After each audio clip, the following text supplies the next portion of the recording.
morning, everyone. Welcome to the first hearing of the 117th Congress of the Environment Subcommittee. I want to recognize our ranking member, Ralph Northam, and our vice chair, Rashida Tlaib, and thank all of the members and witnesses for participating. This is a historic hearing. This is the first time that the United States Congress is examining an elimination of fossil fuel subsidies. These subsidies have been on our books for over 100 years. They have been giveaways to the fossil fuel industry embedded in our tax code. Now, in 2009, the United States committed with other G7 countries to eliminate these fossil fuel subsidies. We actually had self-review, peer review, where we submitted a report in 2016 acknowledging that these fossil fuel subsidies exist. So the argument that the fossil fuel subsidies don't exist is simply factually false. It's a lie. It's a misrepresentation. It's a contradiction of what our own United States government has represented to the world. We need to be very specific about what these fossil fuel subsidies are, and today's hearing will make it clear that many in the environmental movement and in Congress stand absolutely committed that these subsidies must be eliminated in the next infrastructure package. And there are 5 specific ones that we will detail that must be eliminated. And we want to hear from our experts about why that's the case and what else can be done. Now, let's just get some basic facts on the table. In 2020, the fossil fuel industry spent over $250 million in political contributions and federal lobbying. In return, the fossil fuel companies received over $30 billion in federal subsidies and direct pandemic relief in 2020. And guess what? They received this relief and they were still laying off workers.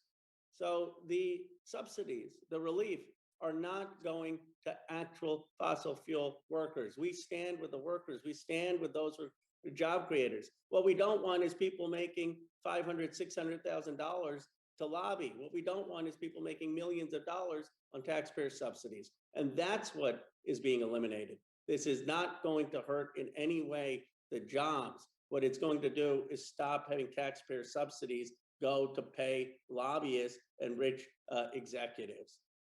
The industry, of course, opposed the Waxman-Markey climate bill. They have denied the simple fact that fossil fuels are the largest contributor to climate change. Despite the ad campaign, everyone knows that fossil fuels create greenhouse gas emissions, and these fossil fuel subsidies are outdated and need to go. Oil Change International found this expenditure costs $2.3 billion annually for just the tax deduction on intangible drilling costs. The tax deduction for the percentage depletion, which started in 1926, cost $1.3 billion annually. We need to make sure we start to eliminate these. We will hear testimony from Tara Hauska and Jill Hunkler, both really inspirational people, about how fossil fuel production pollution has affected their communities. And that's the impact that it's having on real people. You know, Vice Chair Tlaib always makes it personal. I mean, this is actually leading to excessive pollution in communities, and they will testify about the impact it's having on them and their neighbors and their families.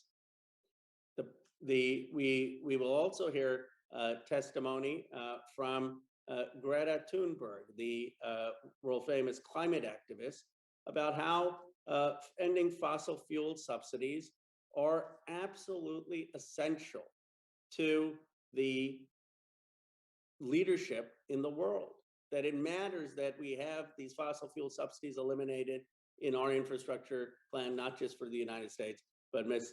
Thunberg will tell us why it matters for the world.